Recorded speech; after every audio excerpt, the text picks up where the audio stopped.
Last podcast on the left is all about the facts. So when Southern New Hampshire University came on as a sponsor, it was time to do some research. Turns out they offer more than 200 online degree programs, and get this, criminal justice and psychology are some of the most popular. Classes have no set meeting times, and tuition rates are some of the lowest in the U.S. Want to learn even more about SNHU? Visit snhu.edu/last. Insurance isn't one size fits all. That's why drivers have trusted Progressive's Name Your Price tool for years.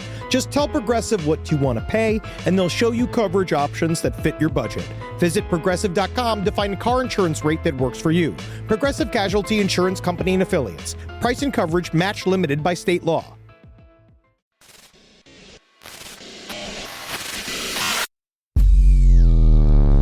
Hold, primates listening.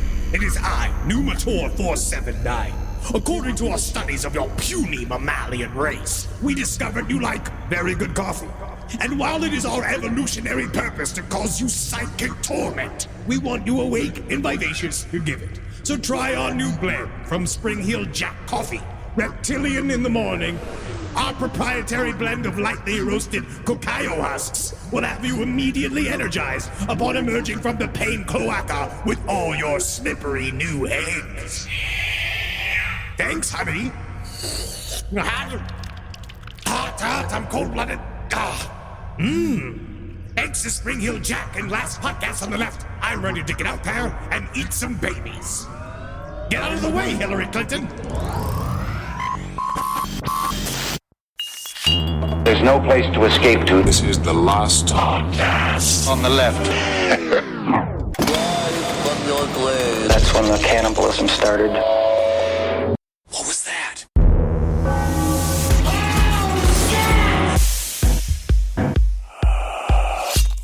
I'm going to start today with a bit of a controversial thought. Please. Obviously, we're going to get to some of the corrections. The various many corrections. It's been a week. What happened? Varied. People were wrong? No, never me. I blame society mostly for me. Yeah. All right, which is honestly, it's right on Is task. Anders Andrew? Like, is that their Andrew? Yeah, I don't know. Well, he did use Andrew as a pseudonym, but we'll get to that. Okay, Yeah. cool. Well, Are we sure? I mean, oh my god, But this is my thinking, right? This is bad kid, sure. Anders Breivik, bad kid, naughty boy. Naughty Yeah. boy, You know, naughty boy. People, punched hard for 4-year-olds, extremely dangerous. No one knew what to do with him. But imagine if there was just one magical afternoon where Michael Jackson could have chosen Anders Breivik. Right? That's how you actually pronounce it. Yeah. Brought him to Neverland Ranch one time. And had the monkey rip him to shreds. Wait, that would be incredible. Either way, but think about what good it would have done for that little boy to play with the llama. Yeah. Yeah. Go on the train. I was looking at a bunch of old pictures of Neverland Ranch, and let's say it did fall into disarray. And it seemed that he was distracted by a lot of stuff going on. Obviously, he was trying to go back on tour. He was feeling super sleepy. Yeah. He was getting this, I get my milk every night. But man, I just think about that. Like maybe he needed some of that joy. I watched the old Michael Jackson Super Bowl performance that he did. And when he had all of those kids dancing in unison at his whim, I just thought, man, Anders Breivik should have been there. Yeah. And like, man, I just feel like a little bit of joy, a little bit of like could have like helped him. I bet he wouldn't have liked it. He looks like Macaulay Culkin. Welcome to Last Podcast on the Left. Ladies and gentlemen, I'm Marcus Parks here with Henry Zabrowski. You're not Marcus Parks. I'm Marcus Parks. That's fun. Yeah. No, don't try to fucking... Henry, you're wrong. I was about to say, all you're trying to do is take all the shit you got wrong last week and put it on me. You got shit wrong, too. Meh. I love that. It's fun not knowing anything. Yeah, isn't it nice to stay ignorant? And the know-nothing is Ed Larson. Hello! I'm an idiot. And thank you for saying it. Boogers are delicious. You shouldn't say that anymore because you blew my fucking mind to the top Yeah. of side stories last week. Do you know that picking your nose is giving people Alzheimer's? Is that you? Yeah, I saw that fear. 91% of people with Alzheimer's pick their nose. Yeah. I love picking my I nose. We love all picking do. my I nose. love it. Yes, yeah, Yeah. man. It's So much. bacteria from your Wash finger. your hands first before you pick your nose. Wear but gloves. No, but that's the thing, sanitizer. is that's the great thing about picking your nose. It's an absent-minded thing. I know, but now you got to Unfortunately. think about it just a little bit. One more thing to hyper focus on. And I'm just, thank God I am gifted with the superpower of OCD hypervigilance that allows me to really dig in. I just been snorting fucking antibacterial soap and everything's fine. Really, it gets you fucked up. Cool. Well, here we are at Anders Breivik Part 2. I don't like saying Breivik. It makes me feel weird because I don't like putting the word brave into his name. It's He's not. a fucking coward. It's Fuck not, him. though. Also, we could call him whatever the hell we want. We can call him Mr. Tushy Pants. He should be Mr. Tushy Pants. I would actually then go as far as to call him Anders Breivik. You know, like, but he's it's hard because it's Anders Breivik. That's how you get it Norwegian. Yeah, but I'm not going to see. Also, say, Iceland is not Scandinavia. I talked to my friend Addy this morning, who is an Icelander, and I ran it by him, and he said that Icelanders are culturally Scandinavian, Oh my God, but not this sounds- geographically Sounds like Scandinavian. I'm in the middle of somebody else's manifesto. and that was from a man named Augustin Jorgensen. I know, I believe him, but I got Yeah. several strident wooden emails from people saying that it's not Scandinavian. Yeah, his whole thing. Yeah, and then he went on to talk shit about the Norwegians and the Swedish for them bastardizing the fucking Icelandic language because the Icelandic language is the original language of Scandinavia. I'm starting to see what's going on here. I'm starting to see an interstatehood kind of rivalry happening, and we are now in the center. Yeah, they got the three little droopy dicks. That's Scandinavia. Yep. Exactly. Culturally, but not geographically. I just don't. I'm with everyone. Yeah. I mean, what are you going to do? So by the time Anders Breivik turned 30, he'd almost disappeared into the world of online right-wing extremism completely, but he still had tenuous connections to the real world. According to former friends, when they took him out for his 30th birthday, the only topic of conversation Breivik wanted to spend time on was the book he was writing. He was such an overbearing bore and piece of shit 24/7.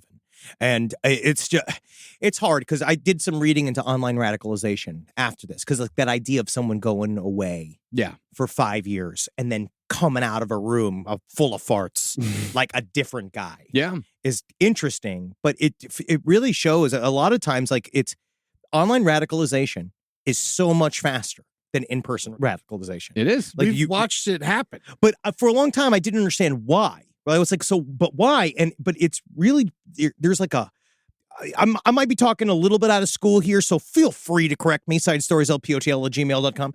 But the idea that our biological brains, or the meat in our heads, are not supposed to be subject to so many different thoughts at any given time, and that so much information at any given time, and that you truly, like, back in the day, they used to have, because we talk about when hate went online, they were like first up. Yeah. Oh, yeah. Stormwatch is one of the oldest sites on the internet. Yeah, like they were right. And as soon as the internet started, there were hate groups online, and it started in forums, but they always viewed offline evangelism as like crucial. Like you have to go to a gun show. You have to go to a place. You have to do these things. You meet up with people. Someone has to hand you the protocols of the Elders of Zion. Yeah, because again, that's how you know, locally sourced. But it's also, we joked about it last time, about how, like, even members of Al Qaeda would like hang out. You know what I mean? They would go and have barbecues and shit. Like, and there was like a social contingent to the offline evangelizing of hate groups. Yeah. But then, like, basically it shows that if you're online, it's so much easier to, because like there's no side quests online. There's no hanging out. There's no joking around. You guys are all just talking hate all day long, getting pumped full of ideology, and it ramps up the effects of being in this echo chamber where you're like, you have no other thought outside of your little world. Well, basically, it shifts your reality. Yeah. Like you have this own bubble of reality, and that's what Henry was telling me earlier today, is like the more you ingest this information, the more it becomes, oh, this is what the world is. Sure. Like this is it completely, because our brains are trained to do that. Yeah, well, before the internet, there were like checks and balances on what we read a little bit. Well, it's also our reality is created by the information that goes into it and the data. So eventually, if that's the only data that's going into it, that's how you're going to see the world. And then he's going out. Right, so now he's spending all day inside. Anders Breivik. He's going out. He's fucking playing World of Warcraft 24/7. He's got no job, nothing going on. But when he goes out with his so-called friends, they all are like, when he starts spouting off his horseshit, all of his buddies are like, that's fucking wrong, right? Or like, that's stupid, or we don't like you anymore. Well, his buddies at this time, like, he's keeping all of this shit hidden. Like when he's at 30, he's going out for his 30th birthday. He's not talking about the Arabia theory. He's not talking about Muslims. He's just talking about the Knights Templar. Like, because that's the thing. That sounds like me. Because he didn't tell his friends that the vast majority of the book he was working on was extremist right-wing rantings. Yeah. He told his friends, I'm working on a book about the Crusades, and specifically, I'm focusing on the Battle of Vienna in 1683. But focusing on this battle was a potent right-wing Islamophobic dog whistle if you knew the story behind the battle. Well, you know, like his friends could probably infer when he started talking about the Europeans defending themselves against the Muslim hordes that he's probably got some bad opinions. Yes. But he's not out and out openly talking about this shit. I just find it interesting. He's a coward. He is a coward. And I just find it interesting that he did have to hide his right-wing views because he knew that they wouldn't be into his right-wing views. And so every single time he began to be more and more separated from society because he's isolating himself because he's going back to the same places that all make him feel good about the horrible things that he's saying. Do you think if he did it like without a gun or without a weapon at all, like hand to hand, would that make him not a coward? I'd think about it more. He's just walking around town beating people up. Yeah. He'd just be another local psycho. Yeah, he's punching at people, Yeah. kicking a baby, pissing on a water fountain. Now, the Battle of Vienna, the thing that Anders Breivik was focusing on, that has become a legendary milestone in the minds of extreme right-wing radicals due to the fact that it involved a Muslim force invading a European city and failing. The way the right looks at it, the Islamic Ottoman Empire attempted to take the Holy Roman Empire city of Vienna, but because Europe came together to repel the Muslim hordes, never again did a Muslim empire attempt an invasion of Europe. Now, the reality of the Battle of Vienna is naturally not so simple. No way! All of Anders Breivik's writings were a fucking gradation of a fortune? Were the Muslims just excited to ride the Ferris wheel? Yeah. Yes, the Holy Roman Empire did include Vienna, but the empire itself was not a country in modern terms. Instead, it was a collection of hundreds of territories throughout Central Europe that each had its own ruler, with a single emperor ruling over the large, albeit decentralized confederation. Got it? Yeah, all right. As a result, only about half a dozen out of the 1,800 territories of the Holy Roman Empire participated in the Battle of Vienna. Although it must be said that a lot of these territories were tiny estates ruled by imperial knights rather than major kingdoms or duchies. But even so, half a dozen isn't a lot. And the only European powers outside of the empire that joined the Battle of Vienna were Poland and a smattering of other Eastern European territories like Transylvania. Oh, shit, Dracula! Oh, dip! I guess the Muslims can't beat Dracula! I'm going to be so mad if Dracula becomes like a right-wing figure. I'm going to be really upset. I do not drink Jewish wine. What? Put away the Manischewitz. Dracula's coming. Well, in other words, while different powers did come together, this was by no means the great gathering of the white race that the extreme right believes it to be.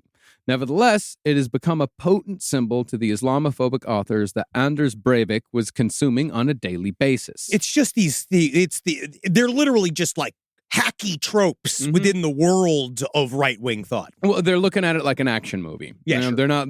Everything is simplified and yet highly convoluted at the same time.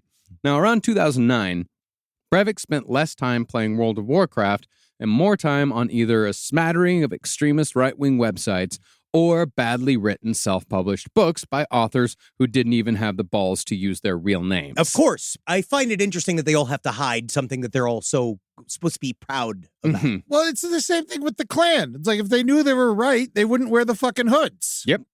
But they were safe against COVID. And honestly, I think that's one of the nicest things that the Ku Klux Klan could have done for themselves. Well, among the more odious writers was a guy who went by the name Fjordman, real name Peter Jensen. And most of his writing outside of his most popular self-published book, Defeating Arabia, could be found on a hate blog called Gates of Vienna, named after the aforementioned battle. Fjordman was Anders Breivik's favorite writer. Oof, I love this guy. I want to do a meet and greet. But apparently, it is a dour meet and greet. Now, Breivik didn't reach out to Fjordman immediately.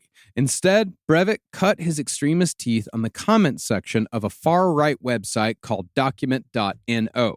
There, Breivik found that writing hate-filled conspiracy rants about Islam and the Western media's complicity in its own destruction, that shit got a lot of positive attention. This is where I'll get into my little shit posting rant. I'm talking about, like, I did read a very interesting article from George Washington University that was like, I keep seeing this, what seems like one of those, like, your children may be in danger. Watch at 11 to find out how. You know what I mean? Like, that style. But I was reading this article that talked about how shit posting really helps the right wing. Oh, like, for terrorism. sure. Because in my mind, like, we were all black-pilled 4chan people. Like, we all, like, in the very early days of 4chan. Yeah, we were all like, anything that was like the most awful, like, I'd laugh at, like, like, you're, because in your head you're like, oh, I'm exercising an ironic understanding of horrible things, but it really does create this amazing smokescreen for actual terrorists and actual, like, people that are going to go and do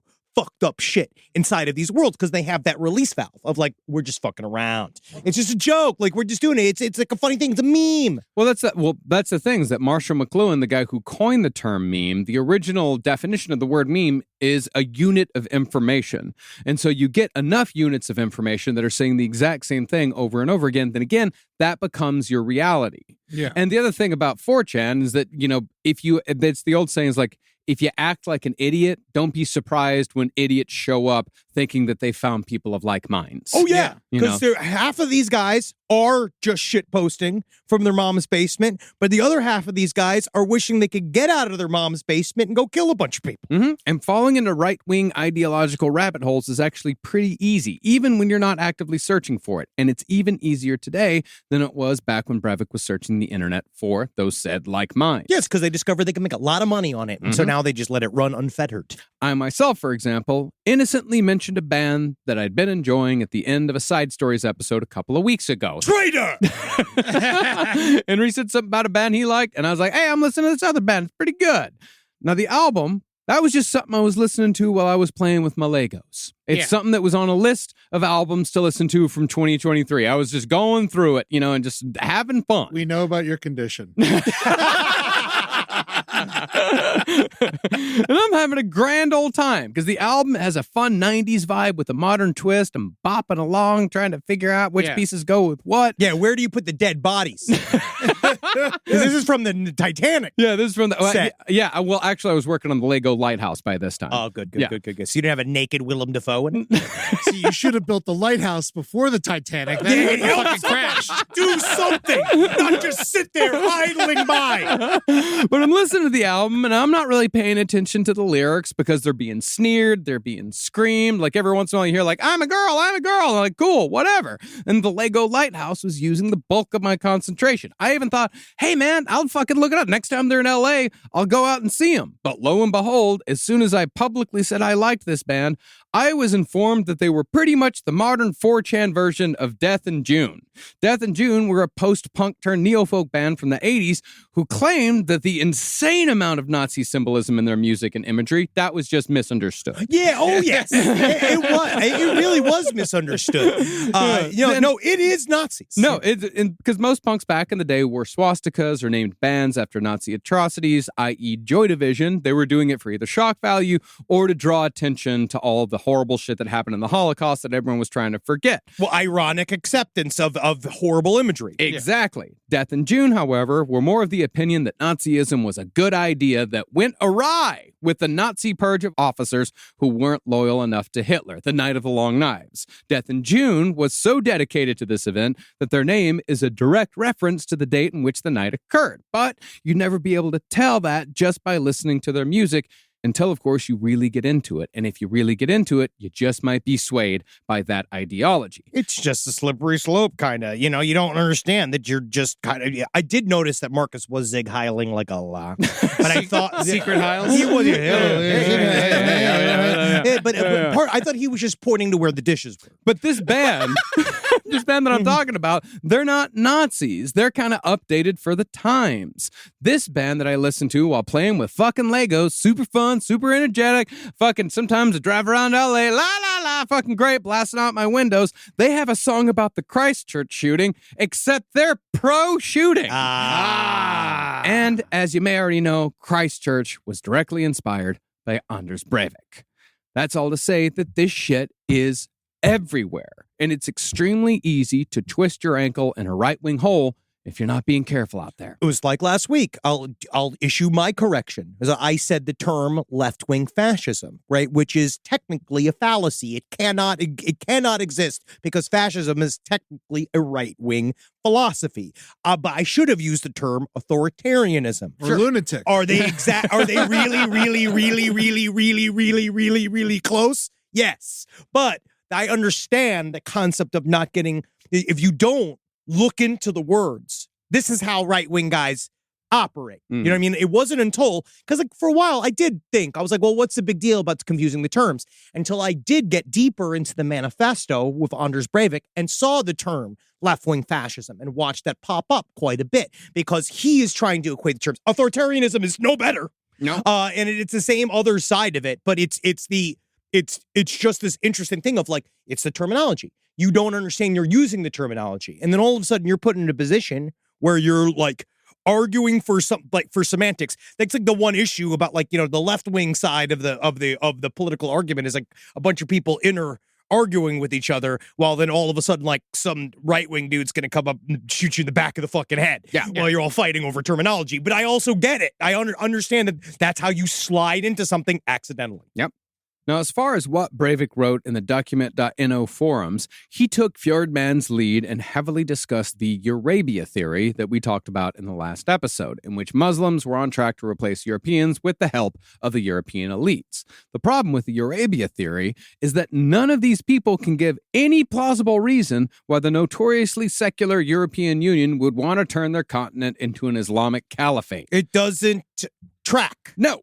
Really, the only theory they can come up with is that the forerunner of the European Union struck a deal in the 1970s with the Middle East to trade oil for refugees, and these supposedly all-powerful European elites have been stuck in their Faustian bargain ever since. That shows it's just about money. Yeah, well, it doesn't work. It doesn't make any fucking sense. Yes. Now, after Breivik got popular on the document.no comment section... Such a happening place. One of my it's better than having love. Which is still going, by the way, and still extraordinarily Islamophobic. Breivik decided to use those comment sections to write an open letter to Fjordman. It read, quote, Fjordman, I've now worked full-time for over 3 years on a solution-oriented work compendium written in English. I have tried to concentrate on areas a little to one side of your main focus. A lot of the information I have gathered is not known to most people. Bring it back. Yeah. A lot of the information I have gathered. I tried to do Norwegian, No, and it went straight to Irish. You sound like a leprechaun. Do Swedish Chef. Yeah. A lot of the information I have gathered is not known to most people, including you. If you email me at gear2083@gmail.com, I will send an electronic copy when I have finished it. Now, I'd imagine Fjordman wasn't the busiest of bees, because 2 days later, he sent an email to gear2083@gmail.com, the meaning of which we'll soon discuss. He wrote, "Hello, this is Fjordman. You wanted to get a hold of me?" But I feel like he is so bored. Like it is me. It's like, hello, this is Fjordman. I heard that you want to get a hold of me.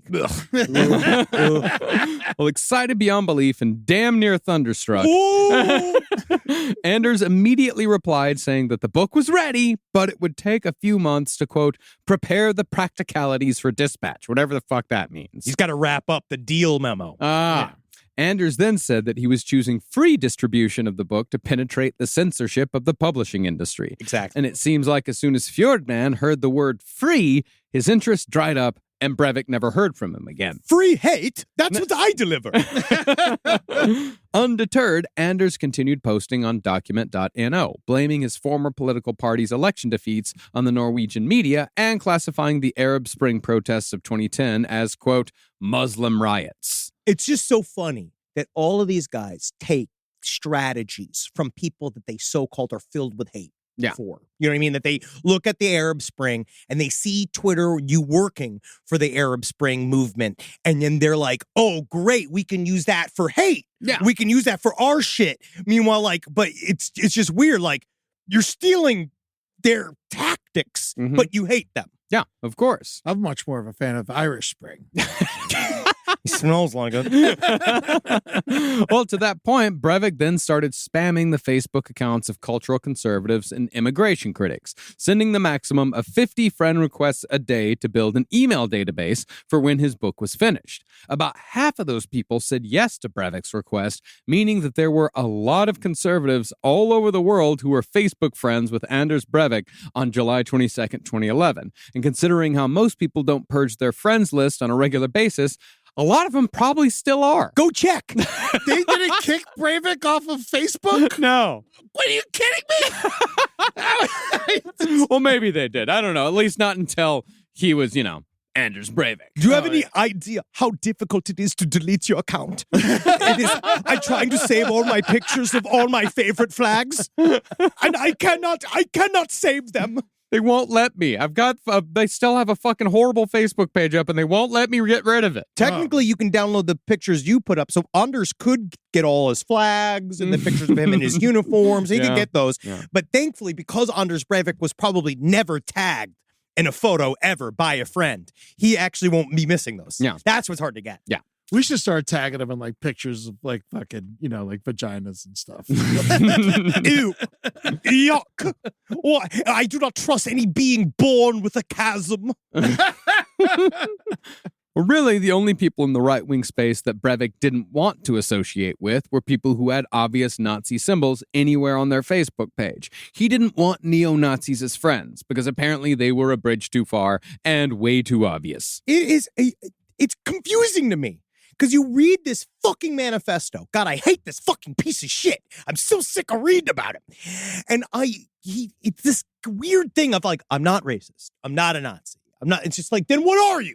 Why are you killing 77 people though? If you're obviously, you're not a chef. Yeah. You know what I mean? You're not in the bobsled team for Norway. Well, he's one of those people that are like, I'm not a racist. They just don't belong here. That's what that is. Yes. But he also fucking Sig Heiled in the middle of a courtroom. He did that for, again, theatricality. Well, he did that. He actually put a fist up. He did both, didn't he? Well, he did the Sig Heil, I think, recently, but during his original trial, he just did the fist up, which some people say that picture of him with his fist up in the air is the best piece of propaganda that he ever produced because he looks good. Like he looks. He doesn't. He's got a chin strap beard. Anybody with that beard is gross. In the context of the right wing shitheads that look up to him, they can look at that picture and say that guy looks badass. Ugh. Their bar is very low. I know. It's true. It's funny. It's true. Yeah. Rise from your grave. This podcast is brought to you by Squarespace. Squarespace is an all-in-one website platform that helps you stand out online. Yes, that's right. You don't have to smash your face with a hammer. You can just start a business. It's got everything you need on Squarespace, from securing your domain to building a professional site and showcasing your work all in one place. Let's say you want to show everybody how you can carve your ribs out of your lower abdomen so that you look more like a Ken doll. That's amazing. You can bring your vision to life with AI-powered design or curated templates, plus flexible editing tools that helps you create something that truly reflects your style, especially if you are somebody that is trying to corrupt the young men of America. That's what Squarespace is really going to help you. Squarespace makes it easy. It makes it easy for you to put all that together, and you just go to Squarespace and do it all.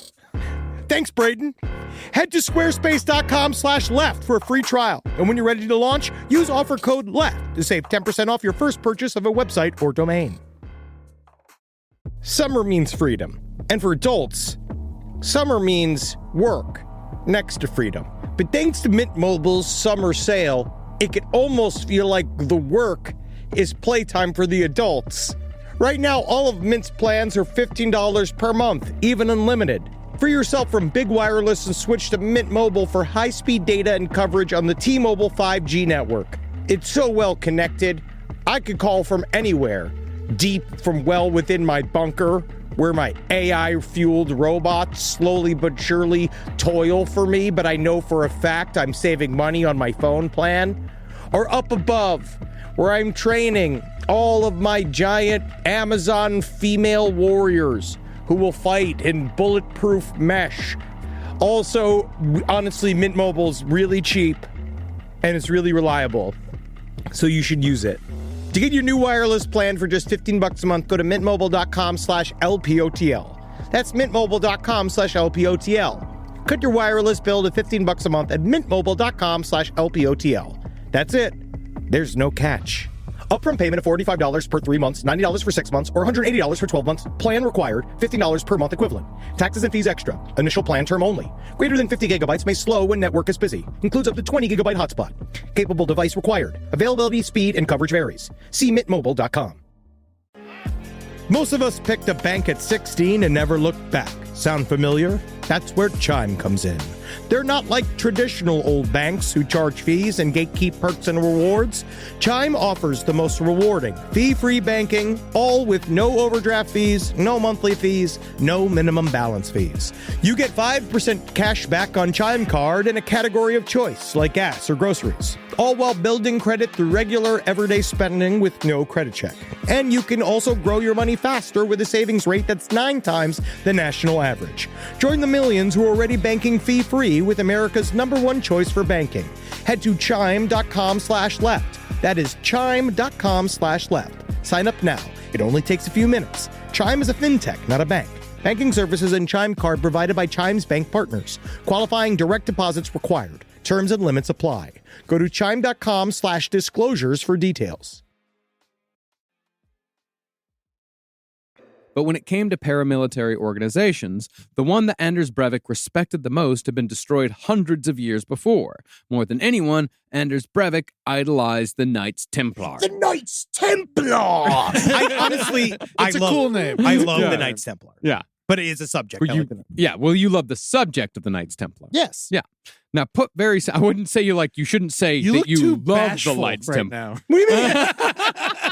Well, it's because they got a bad rap. They're Yeah. cute or something. Oh, you're nice. Are you a Knights Templar? Okay. Can I see your arms? Ooh, wow, so strong from holding your lance. They are misunderstood.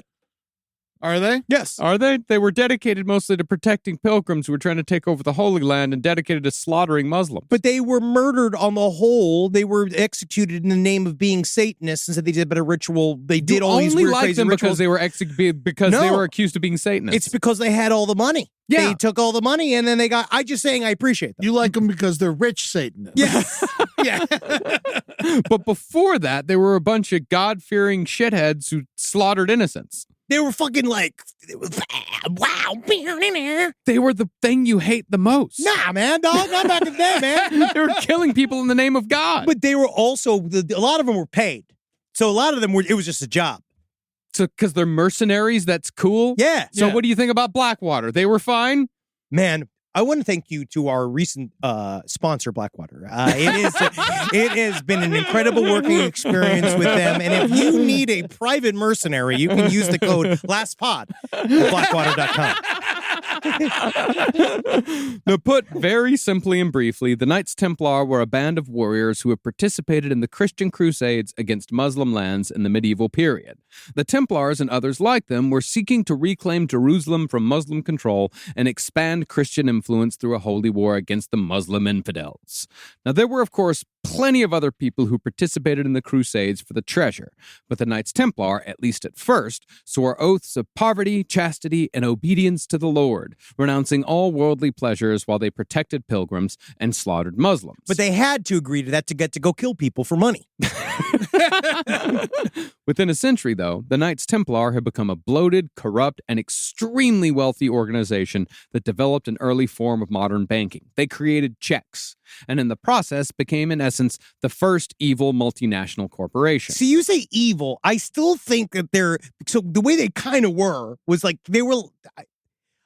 A very oversimplification of it, and my understanding of it is that they were kind of like the Whack and Hut of the Crusades. Okay. Where like a part of what they did was that you'd go and they'd kill a bunch of people for you in the Crusades. And then what they would do is they'd get all the treasures, all the booty, right? All the loot after killing all these people. And then they would be like, so the parties they represented, they'd be like, so what we're going to do is we're going to take your precious items and we're going to safely carry them back to the homeland. And then they bring it back. And then you go to show up. You're like, okay, where's all the loot that you guys are going to give me from all the stuff you did? And you're like, here's the thing about it is that we kill people on the whole like real fucking good, right?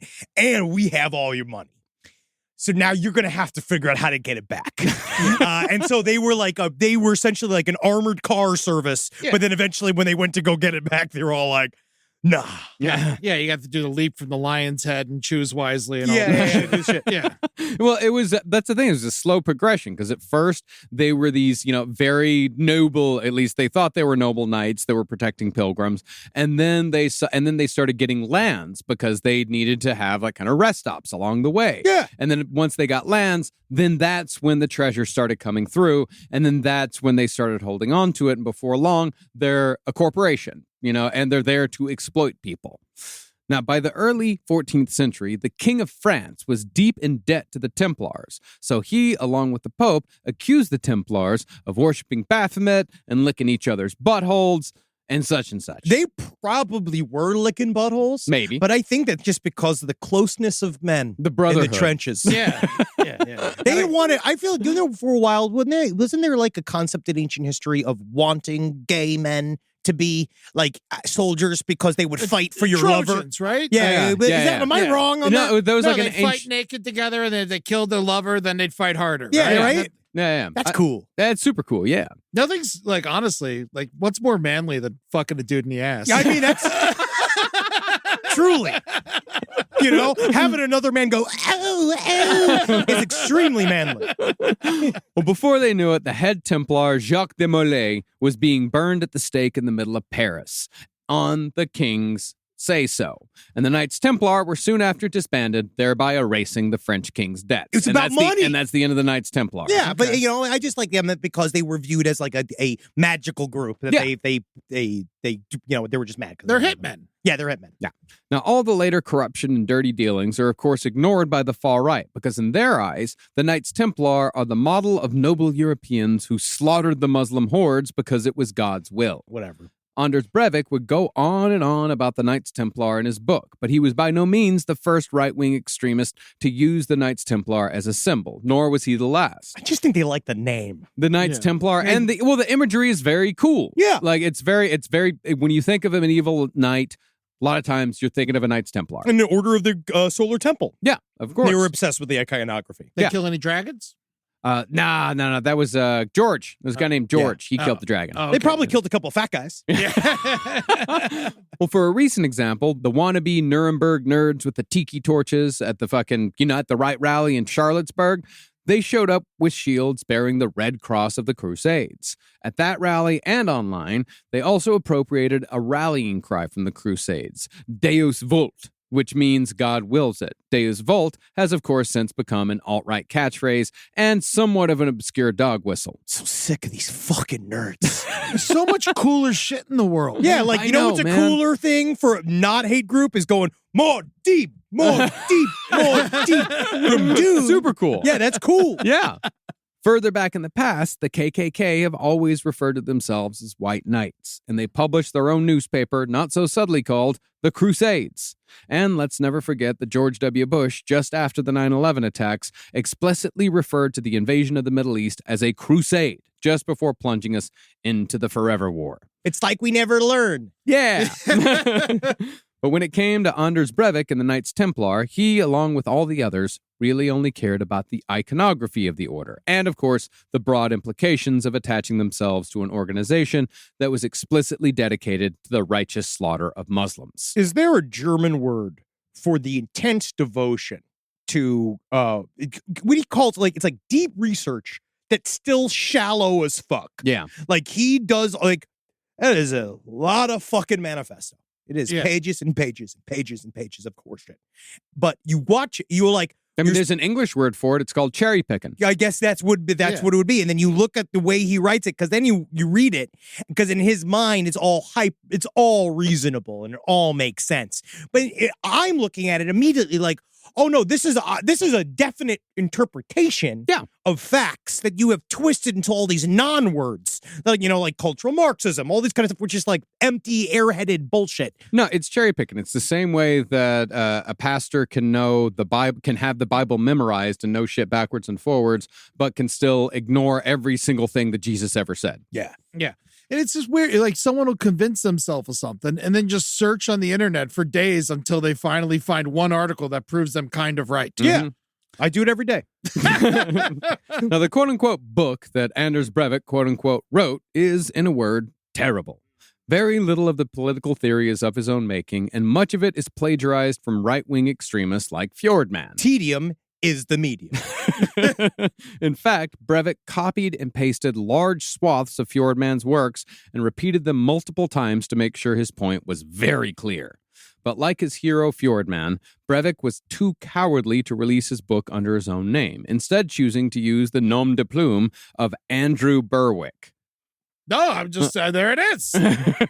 But throughout the book, Breivik blamed most of the problems facing Europe on the left, using a term still popular with right-wing talking heads like Jordan Peterson. Specifically, Breivik used the term cultural Marxism. Cultural Marxism is yet another anti-Semitic conspiracy theory claiming that there is a massive academic and intellectual effort to undermine Western society and replace traditional conservatism with liberal values. Yeah, I hate cultural Marxism means like I never learned how to share my toys. Yeah. Well, he also used words.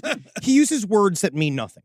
Multiculturalism. We see it now. Alex Jones, globalists, right? Like this concept of this giant conspiracy to destroy all national identities. Yeah. And first of all, who cares? I don't who possibly care. But it's like all of the terms are all like mysterious, and they all like don't mean what they say that they mean. Like cultural Marxism makes no sense. Like I know that they do sort of like in Marxist like thought, there is like they want you to have, there is like a culture idea in it, but not like this. No. Well, cultural Marxism is all an attempt to destabilize Western society for reasons that are unclear and constantly changing. As far as the anti-Semitic angle goes, these ideas allegedly sprouted from an institute for social research called the Frankfurt School, and the intellectuals who created them were allegedly Marxist Jews. Basically, cultural Marxism is an umbrella term for anything the far right doesn't like. Yeah. To them, anything that isn't based in traditional Western values and doesn't place the white man at the top of the heap is, in effect, cultural Marxism. They don't even like belly rings. Yeah, kosher hot dogs. Can't handle it. Yeah. They can't. They don't want to see. To be honest, if they could, they would take Zendaya and they would cut her up into 1,000 Dude, pieces. leave Zendaya out of this. I'm saying that this is what they want. This is America's princess. I know. We must protect her. Yes. We have to find out where she lives. Yeah, let's go to her house. I think we need a post in front of her house and protect her. And if she comes out and asks her what if she asks us what we're doing, we're saying we're protecting you from the Knights Templar. Yeah. Madam Zendaya. Yes, I have my sword. And I For have your my protection. axe. Yeah. Yes. And my bow. Where'd you come from? I was in your bathroom. Feminism, for example, is a prominent feature of cultural Marxism, as they say. It's the reason why you can't find an obedient housewife. That's the reason. But it's also why you can't get a job, and why you don't do well in school, Wow. and why you don't feel masculine. Man, it fixes everything. In other words, the theory of cultural Marxism tells you that it's not your fault that you're a fucking loser. while also telling you that you're a superior specimen by virtue of being born a white man. It reminds me of the Mandela effect. It's it's an excuse why I'm an idiot. Yeah. That I just remembered wrong. I didn't know the information. Yeah, paradoxically, though, they aren't quite superior enough to figure out a way to not be a fucking loser. Yeah, that's curious. Isn't that the weirdest thing? Yeah. Yeah. Instead, Anders Breivik and other men of his ilk become focused on simple destruction instead of the hard work that goes into actually creating something, into actually making something of yourself. I'm going to give you a little slice of what I had to read to kind of understand a little bit more where Anders Breivik comes from. How much did you read of it? A couple hundred pages. Wow. Yes, I was not deserve that. I just pounded through. I go in there. I try to walk the walk of some of these pieces of shit. Yeah. And then you'd be surprised what goes in and what comes out. But so he did his own questionnaire of himself, his own personality questionnaire at the bottom of this. And he was just like, in it was like an interview with the head of the Knights Templar, an organization, blah, blah, blah. Yeah, we're going to get to that. Yeah. But this is his answer to question. But doesn't it worry you that 95% of all Europeans will openly detest you and call you a murderer and a terrorist? Answer. It's human nature to be selfish, to seek admiration, love, and affection. This is why very few people have the self-insight, the ideological and moral confidence and strength to act selflessly on behalf of their own countrymen on their own initiative without a solid hierarchical organization or country supporting and encourage them. And that's why he shot a bunch of teenagers in a park. Cool. Yeah. Now, is there even anything close to humor in it? No. Except if you go through his favorite bands. Yeah. He does do his likes and dislikes. Yeah, we'll talk about that later. Oh, I can't wait. The cultural Marxists, however, were only a part of the problem. The ones who let the so-called barbarians through the gates. In Breivik's view, the barbarians were the Muslims that were insidiously replacing Europeans simply by out-fucking them. In reality, though, while immigrant birth rates are high, that's how immigration has worked in every country forever. It's 'cause fucking's free. But just like every other instance throughout history, the immigrant birth rate drops heavily with each successive generation and eventually matches the birth rate of their new home.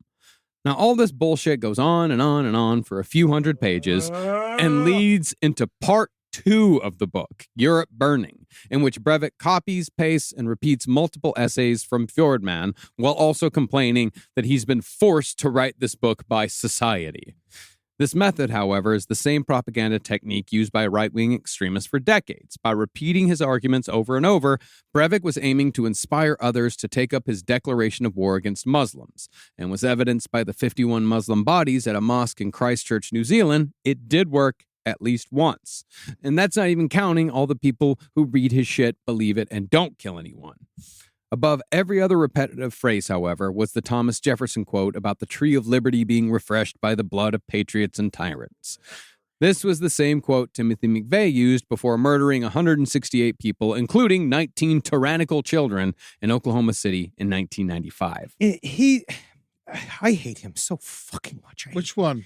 It's just all of them. I hate him so fucking much. I don't think we've talked about one cool person this entire episode. Hey, Ahmed. Oh, yeah, Ahmed. Ahmed. But we only talked about him last episode. We haven't talked about him this. We're about to talk about him right now. Ahmed seemed fine. But the ideological part of the book is where he fucks up. Because I think, truly, may sound like a bit, but if you really wanted to be effective, you would have been making memes, because memes are a way to kind of catch people. It's bait. Well, this is before memes really became mainstream. It was like 2010. He's doing this around 2009, 2010. It's not quite there yet. It's not quite there yet, but, still, he could have been at the top. Mm-hmm. If he did Pepe, there'd be 9 of these. I honestly feel so vindicated for hating memes my entire life right now. Wait till you see what emojis do. The third part of Breivik's book, though, what everything was leading up to, was his bloody, severe manifesto. Made entirely of his own writing, Breivik described exactly who he was going to kill and how he was going to do it. He wrote that he was going to perpetrate a bombing followed by a mass shooting, with the targets being not Muslims, but Norwegian journalists and cultural Marxists, i.e., a bunch of white people. These people, he said, were being charged with complicity in the cultural genocide of the native inhabitants of Europe by allowing a Muslim invasion. And punishment of these so-called traitors would depend on a ranking system that Breivik designed himself. Why do they all have a ranking system? It's these fucking nerds! Because they have no clue of subtlety. They don't know. Everything's black and white to them. Yeah. Everything's black and white. Everything can fit into a category. That way they don't have to use any of their critical thinking skills. It's also, it kind of matches a little bit like the concept of like racial sciences, where like if you put it in all these kind of brackets and graphs and data and statistics, it looks like it's official. Yeah. Do you think he didn't go after Muslims because he was like actually kind of scared of them? Yeah. Yeah. Yeah, absolutely. But he also, You want to go after a bunch of unsuspecting people. Yeah. He went after kids. Yeah. Yeah. Well, Class A traitors were leaders of political parties, unions, cultural institutions, and the media. Their sentence was death. Class B traitors were the less important cultural Marxists, also sentenced to death. The comedians. Class Bs, those were the teenagers and young adults he would slaughter on Utoya Island. Class C, however, would be those who aided and abetted those in classes A and B. Those people would receive prison sentences and fines unless they capitulated before the deadline, January 1st, 2020. COVID. How did he know? Oh my God. The Knights Templar. Secrets of the Knights Templar. That date, Breivik imagined in his fantasy world, would be the date when the mass deportations of Muslims would begin, unless they converted to Christianity, got baptized with a Christian name, and never spoke their native languages or celebrated their native culture ever again. And that's where Anders Breivik said the Nazis went wrong, is because in the manifesto, he said that the Nazis had a really big grand plan of deportation, and they were going to do mass deportations.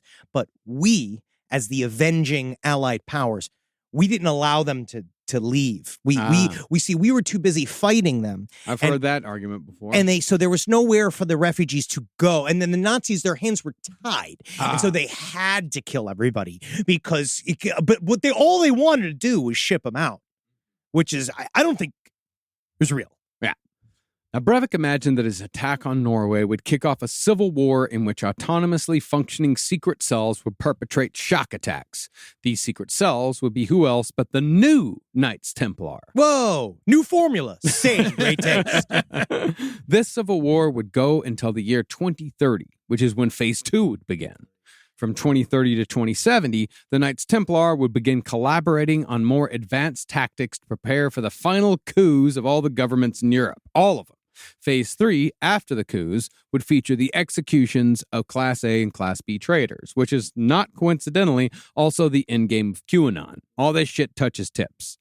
But in Breivik's war, these executions would go on for 13 years until the year 2083, which gave him the name of his book, 2083, A European Declaration of Independence. From 2083 on, there would be peace, and the revolutionary brigades of cultural conservatives could finally build the ideal society, which sounds like a fucking nightmare. As it always does. I love killing people in the name of peace. This is the thing he constantly says, which is, it feels, I don't know if that's always a right-wing thing. Like, if it's always this concept of, you're like, we are saying the crimes that we're doing out loud, that we are the guys. We said it in a text exchange before. It's like, it's hard that when you have to keep telling everybody you're a good guy. Yeah. Because like most of the time means you're a bad guy. Almost always when you're saying like, we're the good guys, that means you're the bad guys. Yeah. And he's wrong. You should, the lone actors in digital environments is this paper I read, which has a lot of this stuff in there. But I also find it because often I'm a lone actor in the digital environment. Yeah. You're talking about your failed Zoom auditions? You understand, each opportunity to get in a room I'm thankful for. Yeah. You know what I mean? Even if it's digital. You're not in a room. I'm in my room. Yeah. Zoom and gloom. Well, in Anders Breivik's society, actual factories of surrogate mothers would be set up in countries where rent was cheap, and unsuitable parents would lose their children to patriots who would raise them correctly. This is almost exactly like the Nazis' Lebensborn breeding program, down to the requirement of producing at least 10 blonde-haired, blue-eyed children. A couple of members of ABBA are a result of the Lebensborn experiments. Yeah, well, they're very attractive. Super talented. It's the same shit though, because he then called Nazism an effect of left-wing politics, which is what they do, where it's like it's the same shit. Well, that was exactly what that band Death in June were saying, is that, like before the Night of the Long Knives, there were some pretty good SA officers that were really into some left-wing stuff that was pretty good. It was like, fucking Christ, man. Just like Hitler, though, he doesn't have blonde hair. Yeah. No, Anders Breivik does. I thought it was more like It's sandy. It's sandy blonde. Yeah. It's blonde enough. Blonde enough, yeah. Shit fuck brown is what I call I it. have. Yes. Well, in Breivik's world, society would be chaste and sexual abstinence would be the norm. Lame. Divorce would be penalized, and fathers would be the defaults for custody of children. I say only women should have the children, and divorces should be mandatory. Yeah, and how are you going to have more kids if you're not fucking? Well, that's the thing, is that all of the kids are produced by the factories that are probably in like fucking Slovenia or something. Oh, okay. Yeah. Well, all of this, of course, the fucking chaste society, the sexual abstinence, fathers having default custody of children. This just sounds like Breivik's own fantasies for what he wished would have happened when he was a child, even though his father fucking despised him. Finally, though, when it came to his new society, every country would have its own version of Las Vegas, where there would be free sex, free marijuana, and uninhibited partying for those incapable of containing themselves. You can't be all wrong. Yeah, well, the marijuana in Vegas is definitely not free. No, it is very expensive. Well, this, Breivik said, was where the liberals and apolitical types could live. Bookstores and brothels, in other words. Oh, okay. Sounds fun. That's that's a fun Airbnb. Bookstores and brothels? Yeah, I love that idea. Yeah. Get your dick sucked or reading a comic book. Now, anyone who joined the conservative side would automatically become a part of the Brotherhood, but Anders assigned himself the highest rank, that of Justitius Knight Commander. Fucking, God, it's just fucking this big fucking granny panty piece of shit. What does Justivius mean? Justitius. Justitius. That means he's a judge. Oh, he, okay. he is a very justitious. Justitious. Yeah. I don't know where you come on. Justitious, welcome. It's justitious. It is not a word. Motherfucker put me in jail for 2 nights. It's literally not a word. No, justitious is a word. I looked it up. It's like or maybe It's judicious is the word. No. It's justicitious. That's what it is. Justitious. Justicitious. Just a sissy. Yeah. Oh, that's him.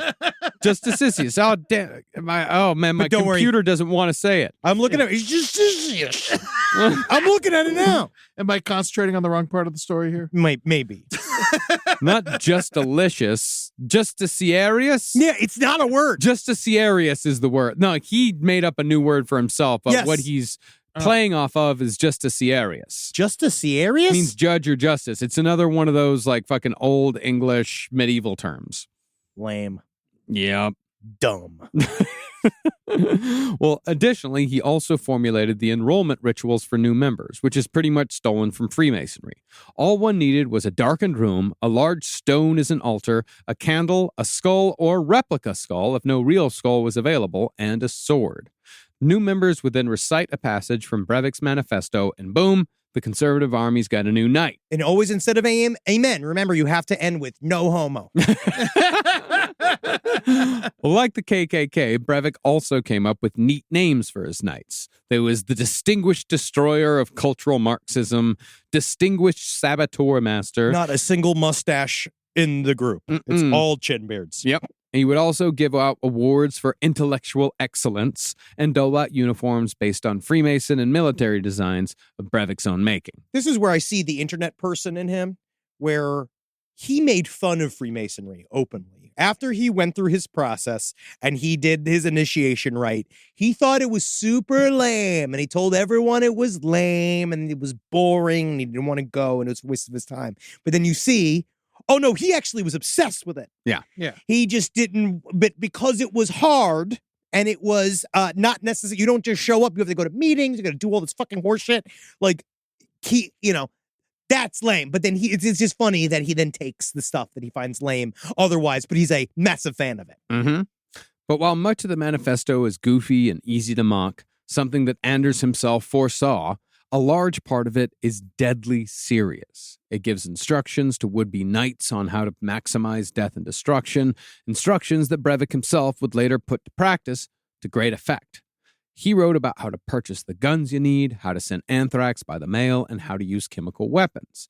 Chillingly, he outlines the exact plan he would use on July 22nd, 2011, writing that one needed to make a loud sound in the east, then strike in the west, all while wearing a disguise.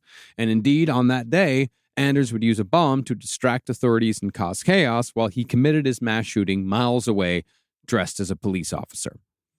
I feel that this is like the ultimate expression of this lone wolf terrorism idea that has been floated. Because like it was Louis Beam talked about it.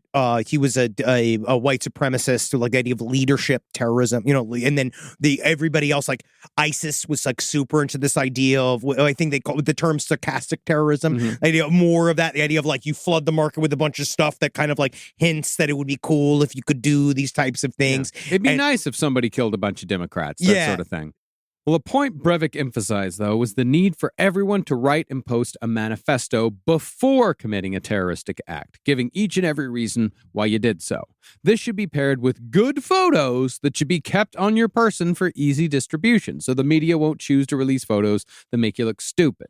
Ironically, though, the photos Breivik chose for himself made him look dumber than any the media could have chosen. Because there's nothing like a doughy fuck in a military uniform acting like he's legit. Like that is one of the saddest things of the manifesto. Mm-hmm.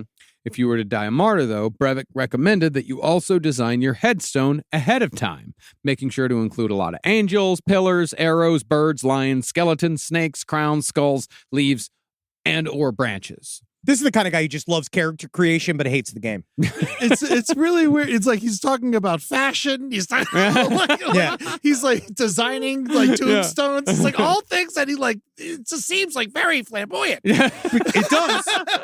And I find it.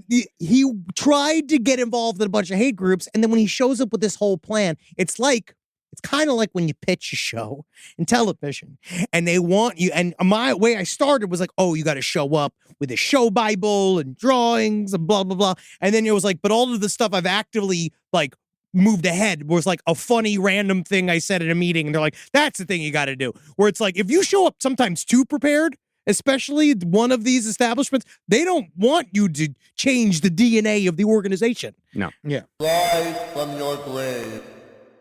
Last Podcast on the Left is excited to collaborate with Audible. Audible has a massive range of ad-free crime fiction, nonfiction, and true crime podcasts. There's so many things you could do while you're listening to an audiobook. You can clean up your own personal crime scene, and that's easy to do, and you can learn it all from books. Some people also listen to audiobooks to go to sleep. But you could check out podcasts like This American Life, titles from true crime greats like Michael Connelly and Agatha Christie, and Audible originals like Dr. Death, The Cowboy. You can find whatever you're looking for on Audible. Plus, you can multitask while you do it. Find your next mystery on Audible. Audible. Stories that speak to you. New members can start listening with a 30-day free trial at audible.com/left. This is a paid ad by BetterHelp.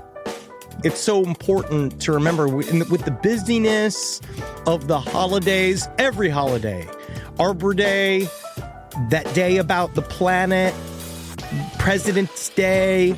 There's so many things to adapt to in this life, and it doesn't follow a perfect plan. God, ruins the whole weekend. But therapy with BetterHelp, the world's largest online therapy platform, it can be a space to pause, reevaluate, and adjust to any unexpected changes. With over 30,000 therapists worldwide, BetterHelp is one of the leading online therapy platforms, having served millions of people globally. BetterHelp makes it easier to fit therapy into your routine. You're in good hands, too. BetterHelp therapists have at least 3 years and 1,000 hours of hands-on experience, and hold all required education, training, and certifications. It's easy to do, and the help is better over there. You don't have to navigate life's changes alone. Sign up and get 10% off at betterhelp.com/lastpod. That's betterhelp.com/lastpod. Hey there, all you Quinceaholics. Oh, I feel so good. I got the breeze coming through my linen pants and my linen shirt. Oh, it's too hot for my cashmere sweater. Thank God I got this wonderful undershirt and sunglasses to keep my eyeballs safe from the radiation of a star that's trying to kill all of us. I digress. Listen. Quince has got anything you need. They're going to help you out. They're going to change your life. You like simple, plain, good-looking clothes with high-quality fabrics? Quince your hiney. Get in there. Take care of yourself. Be good to you and dress like a prince when you're wearing your Quince. I got a silver chain. Woo! Doctor, I got a silver chain. It looks great. You can get anything you want. They have gold bars. All right, you want to buy a gold bar? Quint's got a gold bar. All right, you go get that for yourself. You treat yourself nice and you dress even better. Upgrade your everyday. Go to quince.com/last for free shipping on your order and 365-day returns. Now available in Canada and the UK too. That's QUINCE.com/last for free shipping and 365-day returns. Quince.com/last.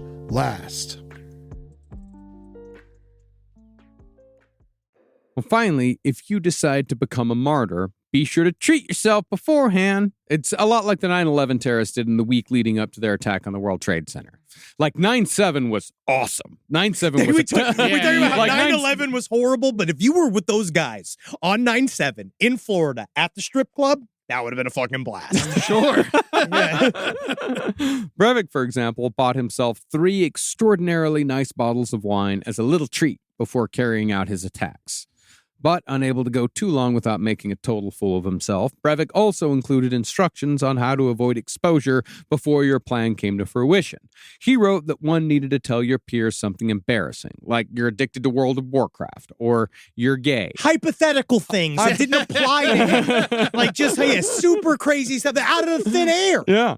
Breivik himself used both of these tactics, but he found the second method, the coming out gambit, to be hilarious. Yeah. He said it was hilarious because he made sure to say in his manifesto that he was most definitely, absolutely, without a doubt, no questions asked, 100% hetero dude. Yeah. Dude, he's so a much fucking... that he doesn't want to be around women ever. Yeah, he doesn't believe in premarital sex, and he thinks that women should be dressed in like sacks. Yeah, let's make a society where no one has to have sex with women ever again. And they only have to because the state is making them. Yeah. And then because then he would be forced to. Yeah. Heterosexual people tend to like women. In my experience.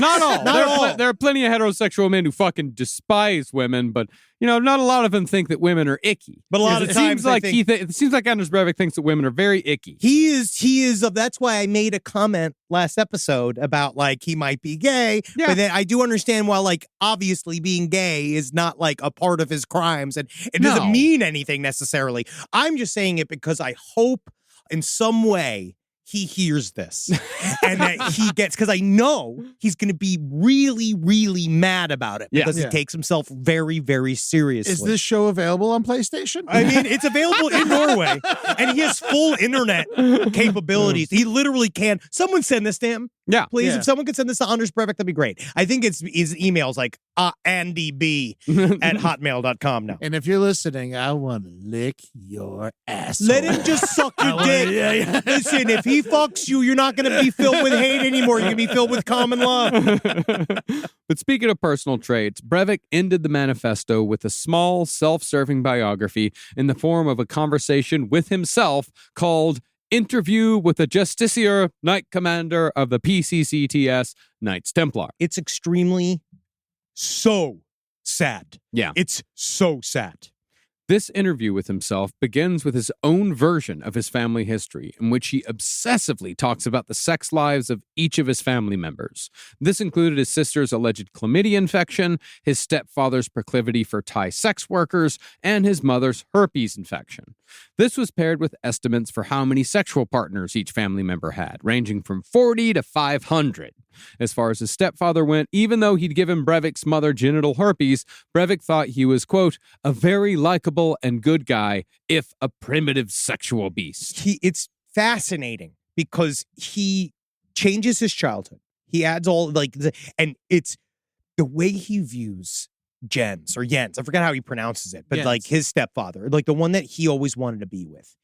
Or his father. That is his biological father. Jens is his father. He wanted to be Jens. Jens he wanted to be with Jens. And he was so in there. That's like I never feel sympathy for him.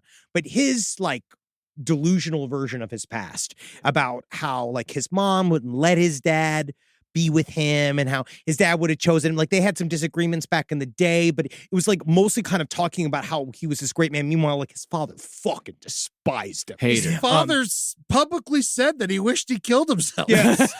But in his manifesto, he rewrites it in this like fantasy world that like, you know, like all of these things that kept them from being together and maybe they could have been together if they, you know, like, and there was like one moment of being like, you sad little orphan. Mm-hmm. Moving through his history, Breivik backtracked his childhood friendship with Muslim immigrants, specifically his time with Ahmed. Breivik made wild claims, writing that Ahmed had participated in a gang rape in a park and had cheered every time a Scud missile was fired at the Americans during the First Gulf War. Weird shit. To explain why Breivik was friends with so many immigrant kids when he was younger, he claimed that he only made alliances to avoid being robbed and beaten. This, Breivik wrote, is why he knew that Muslims were dangerous, because he spent time in their inner circles. He's a little fucking traitor. And these guys were all, because those are the only people that accepted him, The too. only people that ever were nice to him. Mm-hmm. Mm-hmm. He then also, he bragged about his hip-hop connections. Mm-hmm. Because he goes into this long bullshit thing about like dealing with Muslim gangs and like all this like crazy gang writing. And it was like, you did none of this. But this is the question. Violent Muslim gangs in European cities are not exactly a new phenomenon. We hear about indigenous European youths getting harassed, beaten, raped, and robbed quite often. Tell us about your experiences during your vulnerable years, 1418, growing up in the urban multicultural streets of Oslo. You know how fucking multicultural those streets are. Answer. Since I was 12 years old, I was into the hip-hop movement. For several years, I was one of the most notable hip-hoppers from Oslo's west side. It was a lot easier to gain respect and credibility in Oslo West because of the demographic factors. Oslo West was the privileged and predominantly native side of Oslo, with very few immigrants in contrast to the east side, which was less peaceful. Graffiti and breakdance was an important part of our life at that time. It's just like, you didn't do jack shit. Yeah. I was the most active tagger, graffiti artist in Oslo, as several people in the old school hip hop community can attest to. Our standard graffiti raid consisted of going out at night in groups of 2 to 3 with our backpacks full of spray cans. We took our bikes and we bombed city blocks with our tags. And if you wanted girls and respect, then it was all about the hip hop community at the time. And the more reckless you were, the more respect and admiration you gained. And he was just talking about how everybody loved him. Yeah. He literally was East Side, West Side in his manifesto. In Oslo. Yeah, he didn't talk about Morg squealed, did he? Oh, he talked about how Morg, like how popular Morg was. But he didn't talk about him fucking ratting on all of his friends twice. Absolutely not. No. He blames the state. Yeah. Oh, of course. Yeah. Well, concerning Breivik's tagging days, I did discover an interesting addendum this week. Apparently, Breivik would plan his graffiti bombing raids with the precision of a general, looking at them like military operations. This, of course, would be the same way Breivik would plan his attack on July 22nd, 2011. And it's all because no one asked him to do this. No. So he showed up with all these big, crazy plans, and they're all like, Anders, this is fucking dumb. Yeah. We hate this. Yeah, this is awful. You're taking all the fun out of it. You also just got here. Mm-hmm. You're acting like you're a toy, acting like a king. But to top off his 1,500-page manifesto, Breivik aped the profile format of celebrity magazines. He named his interests, like snowboarding, fitness, bodybuilding, running, and women's beach volleyball. He liked women's beach volleyball. He didn't even watch Top Gun. He hated men's beach volleyball so much. Yeah, that's how 100% hetero I am. I watch ladies volleyball, and I love when they get covered in sand. When he asked himself to describe himself in 5 words, he wrote that he was pragmatic, ambitious, creative, hardworking, and optimistic. Yeah, he's super optimistic. 6 words, by the way. Now remember, the entire time that Anders is writing all this, he was living in the spare room at his mom's duplex. And since he'd isolated himself from whatever friends he'd made in his 20s, the only person he spoke to face was his mother. Also, one of the other truly saddest things was the fact that he kept writing as if the Knights Templar was real. And that his group was like, he met with the secret guys that trained him, and that he went and they were like, they had to check they had to like do a background check on him, see if he was legit. And he went to all these like recruiting areas when he was like 15 years old. Yeah. And it's not real. None of it's real, yeah. Reportedly, he'd go on and on about his manifesto and the upcoming civil war in conversations with his mother, although he made sure to leave any mentions of violence out of these conversations. Nevertheless, he began having extreme mood swings because he started taking steroids. That did make him violent, in addition to being surly and distant. In those last couple of years in his mother's duplex, Breivik would demand that all his meals be brought to his fart room, and he'd leave his dishes outside the door when he was done so his mother could clean up after him. When he did leave the fart room, he'd sometimes cover his face so his mother wouldn't look at him, but other times he'd prance around the house wearing his military man costume, his Knights Templar cosplay, or his special ops suit, all of which he'd designed himself. Where did he get the steroids if he has no friends? Well, he does have acquaintances, and he did have friends all throughout his 20s. I mean, that's the thing, is that the Progress Party, he was friends with those people, with the right-wing, the far right-wing party. Like, he knew people. I would still go as far as to say they standed him. Yeah. They allowed him to exist amongst them. I don't know, man, because I read plenty of I read plenty of testimonies where people would say, like, we tried getting him out. Like, we tried getting this guy out of his room into the real world, and he just refused. He just retreated further and further into the internet. But you know what I would tell Anders Breivik? To have a friend, you need to be a friend. That's right. And so you need to show up for people. That's right. Weirdly, though, at times Breivik would suddenly become very intimate with his mother by following her around the apartment or sitting too close to her on the couch. Living that dog life. Yeah, I love to lick. I love my cuddles and scritches, mommy. Most inappropriately, when his mother broke up with her boyfriend, Anders bought her a vibrator, then asked her again and again if she'd used it yet. Mommy, are you using baby's fuck machine? Yeah. He knew she used it. I heard the keyhole. I have noticed that you have not used the pussy annihilator. Do you not want your pussy to be fucking annihilated, Mommy? Mommy, I know your pussy. I was inside of it, and I know it needs a shellacking. I bought you the rabbit. It's the most popular one on Sex and the City. It hits the clitoris and the gooch. But once Anders decided that it was time to begin planning for his ultimate assault, he did so with terrifying patience and a meticulous eye for detail. In May of 2009, a full 2 years before his murder spree, Anders incorporated a small business called Breivik Geofarm. See, Breivik knew that he wanted to build a bomb, a massive bomb, something comparable to what Timothy McVeigh set off in Oklahoma City. But he knew that something of that size, using all the chemicals you needed to use to build one, could not be constructed in the fart room. His idea was that he could use Breivik Geofarm as a cover to rent a secluded piece of farmland, claiming that he planned to grow sugar beets. This would also give him license to purchase large amounts of fertilizer for his bomb. Knew that was coming. Oh, yeah. And so, after almost a year of earnest searching, Breivik finally found a rundown farm a couple hundred miles north of Oslo. He rented that farm from a guy who'd just gone to prison for operating a hash plantation. This arrangement was even better than Breivik could have planned because it meant that nobody was going to check up on what he was doing.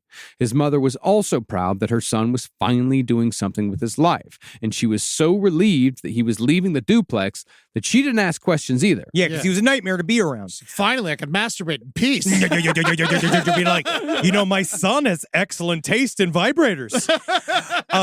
But she'd tell her friends, because they'd all ask, what does Anders do? Mm-hmm. She's like, well, first it was like, he's writing his book, and he is very engaged in it. He is too busy writing this book. But then finally, when he left, it was this weird, I feel like she was like aloof medically. I don't know what that term is, but there was something about her just being like, no, Anders is on the farm now. He's a farmer. He always wanted to be one, like saying like weird shit about like him just going off and farming for no reason. Well, she was also extraordinarily self-absorbed. Yes, yeah, her head was up her ass. Yeah, and like people with troubled children, like once they show any kind of initiative in bettering their life, I bet they're just so excited that they're just ready to believe anything. Well, especially you're out of my house. Yeah. But that move was still a ways away. Beginning in October of 2010, Breivik began preparing for the assault with an increased bodybuilding regimen and more anabolic steroids. He also picked World of Warcraft back up when a new expansion pack came out, and he played it so he could, quote, get his courage up. Just imagining him in his shitty fucking little made-up military uniform playing World of Warcraft in his fart room makes me want to stick his head in a fucking toilet. I know. And then that's what gets his nut up, is wow. That's ridiculous. He also bought tons of protein powder and muscle milk to strengthen his liver and mitigate the damage the steroids were doing to his body. And he combined classes at the Oslo Pistol Club with marathon sessions of Call of Duty Modern Warfare to improve his aim. He straight up said in the manifesto, he gave a big plug to Call of Duty. Yeah. And if you want to be a lone wolf terrorist, he's like, Call of Duty really helps you dial in your aiming speed. Mm-hmm. He's like the worst fucking troll of Norwegian history. Of almost world history. He also began ordering elements from the bomb from multiple countries to avoid suspicion. He almost did too much. Yeah, and he also used YouTube videos as instructional aids on how to build the bomb. But in between building the bomb, Breivik continued the narcissistic documentation of his journey, his struggle, if you will, by editing a quote-unquote film that advertised his plans and his manifesto. Long, boring, and pointless, Breivik reportedly cried when this so-called film was shown in open court during his trial. But after he had enough materials to begin constructing the bomb, Anders moved to his farm on April 5th, 2011, 3 months before his attack on Norway. Over the coming months, Breivik would work day and night on his bomb, breaking only to eat at local restaurants and to marathon episodes of True Blood, Rome, Dexter, and The Shield of all shows. The Shield was his favorite show. He loved The Shield. Really? Yeah. Was it Michael Chiklis? Yeah, the commish. Yeah. Was that Shield or the Michael Chiklis? Was he NYPD Blue? No. That's Franz, Dennis Franz. I did like Rome. I will say that. Rome It's was fine, incredible. yeah. Rome, honestly, when I'm building my bomb, that is really kind of what I go to distract myself because I can't just be work all day long. Yeah. The FBI's coming to your house now. No. It's full of food. If they haven't come by now, they ain't coming. Honestly, just fucking take the computer. Yeah, feed him. Breivik, however, didn't take to farm life all that well, because if you've ever lived in the country, you know that you're going to have to deal with a lot of bugs and a lot of spiders. One night, Breivik admitted that he found a spider in his chocolate, and he screamed like a little girl. And he thereafter killed every insect he found, because there are spiders in my gloves. There's spiders in here. True terrorists of the insect world. Now, eventually, Breivik got a hold of 6 tons of fertilizer, although he made sure to only order 3 tons of the detonatable variety so as to not arouse suspicion. As far as how he paid for all of this, Breivik maxed out every credit card that approved him. Now, the work was difficult, granular, and full of frustrations. So by the end of May, he decided that he would settle for a bomb that was half the size of what he had originally planned, which is a fucking godsend because the bomb he did build did enough damage on its own. Yeah. But in June, a very Anders Breivik type tragedy struck. That month, a thunderstorm caused a power surge and his PC got fried. And it was this that caused Anders to pray to God for the first time in years. This is what he wrote in his logbook about the experience. Dear God, it's me, Anders. I explained to God that unless he wanted the Marxist Islamic alliance and a certain Islamic takeover of Europe to completely annihilate European Christendom within the next 100 years, he must ensure that the warriors fighting for the preservation of the European Christendom prevail. He must ensure that I succeed with my mission, and as such, contribute to inspire thousands of other revolutionary, conservative, nationalists, anti-communists, and anti-Islamists throughout the European world. Thanks, God. Yours in hate. Anders Breivik. Yeah, his big setback, his big struggle was that he couldn't play World of Warcraft anymore, couldn't watch True Blood anymore. He couldn't get his fucking blood up without seeing the incredible body of what's her name, Anna? Pac-Man? Yeah, she's hot. Yeah. I guess he also needed the internet for, his bomb instructions and such, but I think World of Warcraft was the biggest loss for him. I do, yes. Yeah. It must have been. And yeah, losing Michael Chiklis at this point?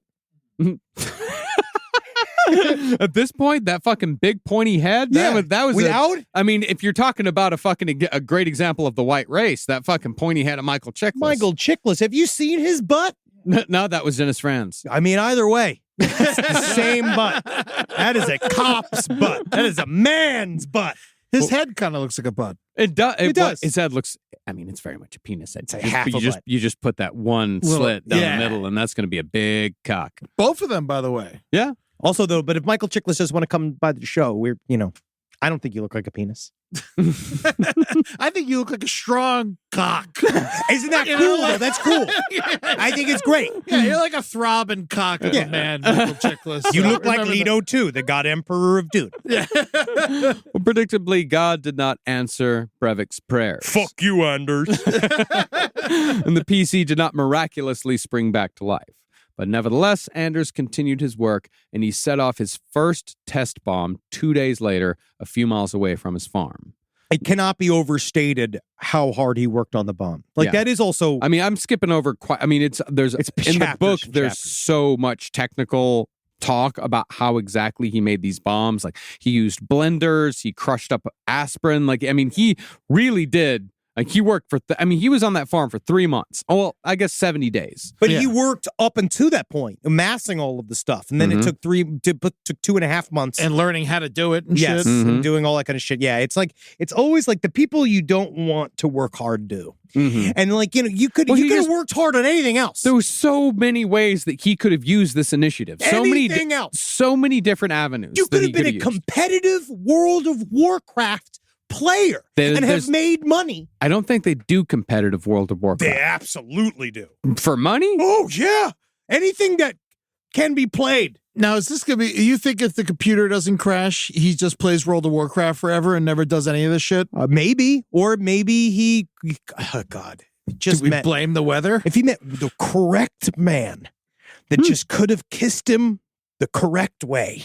God, who knows? He could have been a fashion designer. This could have been, Jens could have done that for us. What do you know? Yeah, the best. Oh, yeah. 2024 Arena World Championship. It's big money. Wow, they compete for their share of $900,000. That's all in total prizing. He across the literally year. was good enough at it. That was like the one thing he could have done. I don't know if he was that good, though. I got a feeling he was a grinder. Like I said last episode, he just ground and ground and ground until he was overpowered enough. Can I ask, is there an inherent skill in World of Warcraft that you would need to have? Strategy. Yeah, if you're the head of a guild, then you really do got to know. He did know strategy. And that's the thing about it, is that he used that strategy to commit his fucking horrible crime. So yeah, ban these games. Yeah, the game should be banned. No, that's the thing. He did have an incredible mind for. I mean, at the end of the day, he did have an incredible mind for strategy, which could have been used for anything else. Honestly, we could use it for our marketing team. That'd be nice. On July 2nd, Breivik's mother, Vinka, visited the farm, but all Breivik did was complain that he was an ugly boy. So he needed more cosmetic surgery. He needed veneers for his teeth. I'm so ugly, mama. He then drove her home, and they shared a cigarette on the balcony. Finally, he's right. Yeah. Man, can you imagine sharing a cigarette with your mom like that? Like you just had sex with a sex worker, and you're both, you're both French, and you're just like sucking on either end. It's just weird. Yeah, it's weird. Well, on that balcony, he demonstrated just how fragile his masculinity really was when he told his mother, "Don't stand too close to me. People are going to think I'm mentally challenged." In the middle of nowhere? Yeah. No, they're in the city. They're back in Oslo. They're his mother's He didn't place. want his mom. Yeah, because you lived in Greenpoint. Mm-hmm. You know the example of I'm talking about. It's always like a 90-year-old woman with a cart going like, and then she has some like weird homunculus man next to her going like, you want me help, mama? Yeah. You know what I mean? Like that style. Like that's very, I could see Anders filling that role. Yeah, they keep them dumb so they never leave. Yeah. I mean, or they just stay dumb and they just love life. Yep. But speaking of being at least socially challenged, Breivik reportedly got into an altercation with a well-meaning Norwegian less than 2 weeks before his killing spree. While on a train to Oslo, Anders started talking to a guy next to him about the Eurabia theory. This poor man responded politely with reason and actual facts, but Anders quickly lost his patience and began screaming on the crowded train that this guy was a communist. And you're like, yeah, it's Norway. Yes, I'm a card-carrying member of the Communist Party. I do not feel that it is I wrong. vote communist in every election. When they arrived in Oslo, however, Anders gave the man his email address and phone number so he could help him, quote-unquote, learn the truth. Incredibly, the man actually felt like he could help Anders, and he did try calling the phone number, but since Anders had such terrible handwriting, the Good Samaritan wasn't able to reach him and promptly gave up. So you're saying that calligraphy could have fixed all this?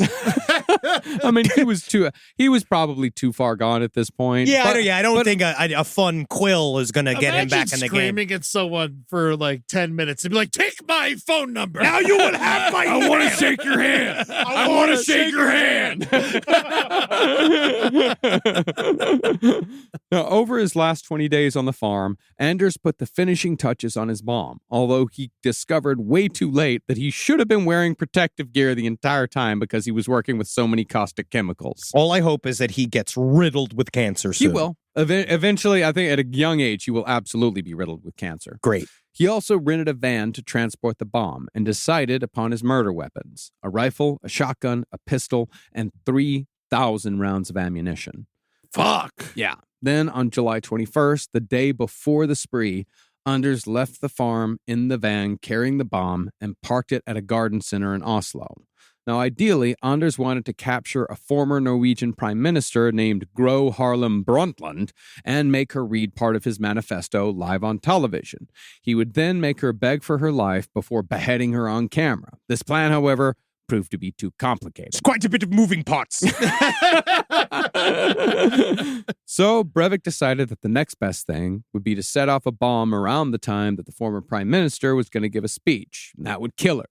Then, while authorities were distracted by the bomb and the dead prime minister, Breivik would calmly travel to what he believed to be a hive of cultural Marxists, a summer camp for politically active left-wing youths. Didn't Gro Brundtland, wasn't that the person that was in charge when he was a kid? Yeah. And he blamed Gro. Yeah. That was like a part of it. It's like he had blamed a personal vendetta against Gro Brundtland. He's saying that she fucked up his neighborhood, essentially, like made it so that they couldn't get benefits or some horseshit. She had like she served 3 terms throughout like the 80s and 90s. Yeah. So yeah, she was very much the prime. She was like, Clinton was the president of our childhood. Yeah. Yeah. She was his Clinton. Oh, okay. Oh, wow. Yeah. So my president was Jay Leno. Have you seen this? Well, at this summer camp, he would commit what was at the time the world's deadliest killing spree.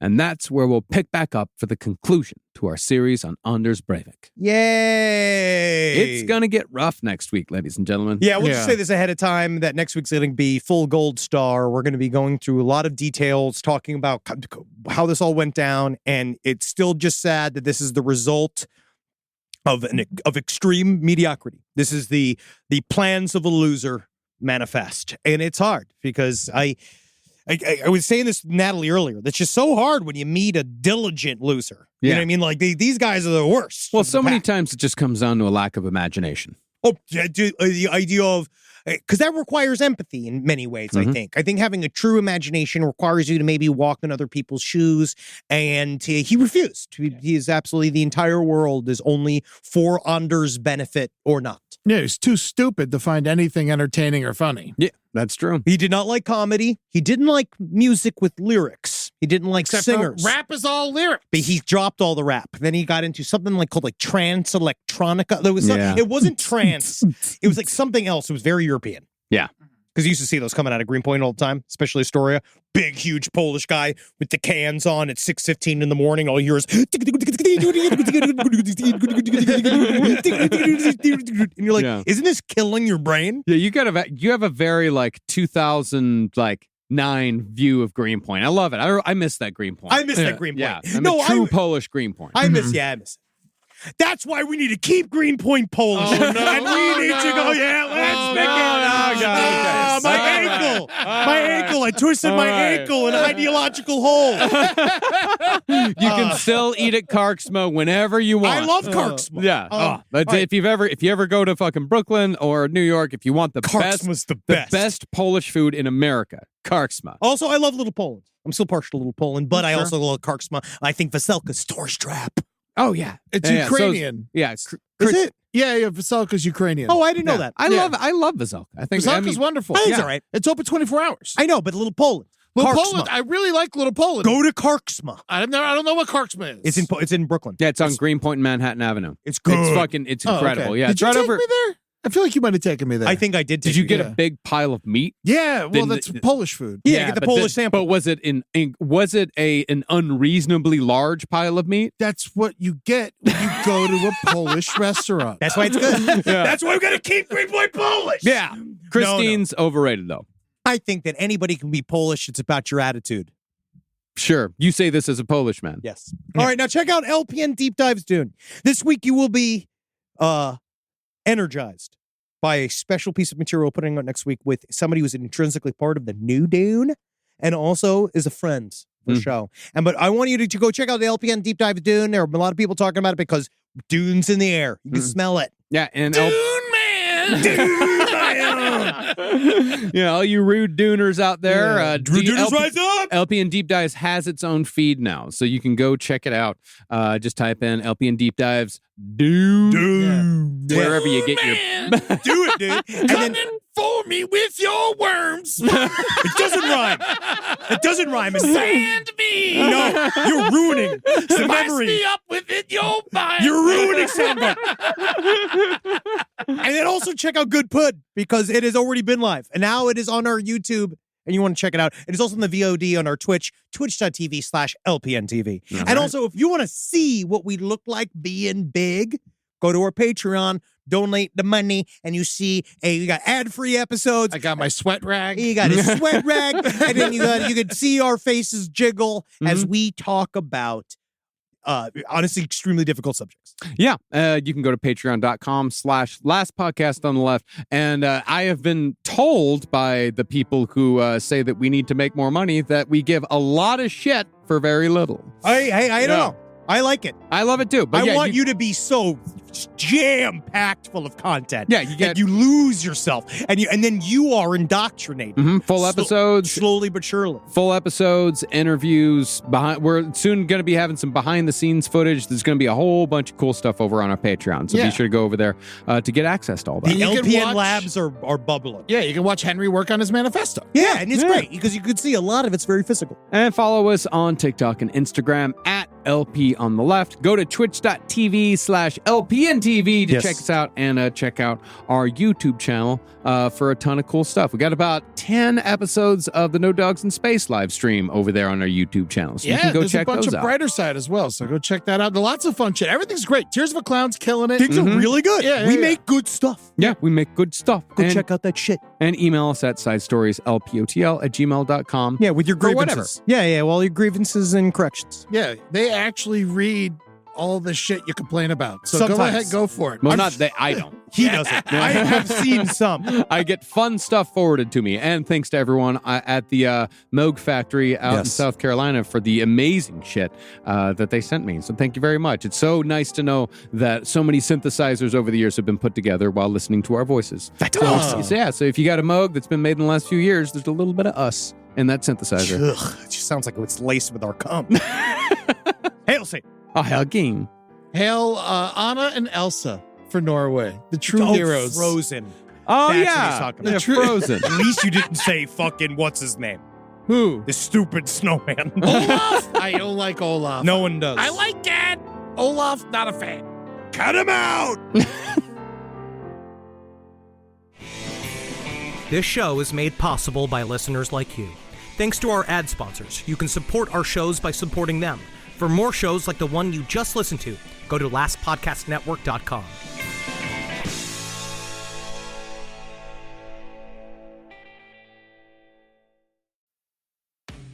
This podcast is supported by Nurtec ODT, Rimegepant. We know you didn't ask for an interruption, but migraine doesn't wait for the right moment to interrupt either. It just barges in, takes your time, and throws everything off. So when migraine takes your time, take Nurtec. It's for the acute treatment of migraine with or without aura in adults. Nurtec can provide pain relief in 2 hours, which can last up to 2 days. Ask your healthcare provider if Nurtec is right for you, because your time is for you, not migraine. Don't take if allergic to Nurtec ODT. Allergic reactions can occur even days after use. Get help right away for trouble breathing, rash, swelling of face, mouth, tongue, or throat. High blood pressure and Raynaud syndrome can occur. Get help for high blood pressure, numbness, coolness, pain, or color changes in fingers and toes. Common side effect is nausea. For full prescribing information, call 1-833-4-NURTEC or visit Nurtec.com. All right, back to your podcast, playlist, or whatever's keeping you going today. Wendy's believes summer should be more fun and less expensive, which is why, for a limited time, they're making their small classic Frosty just $1. Because let's be real, summer and Frosty just go together. So come on down and celebrate $1 Frosty summer at Wendy's with a hot deal on your favorite cool summer treat. But this deal melts away when summer does, so get it while it's hot. Or, cold. Limited time only at participating U.S. Wendy's.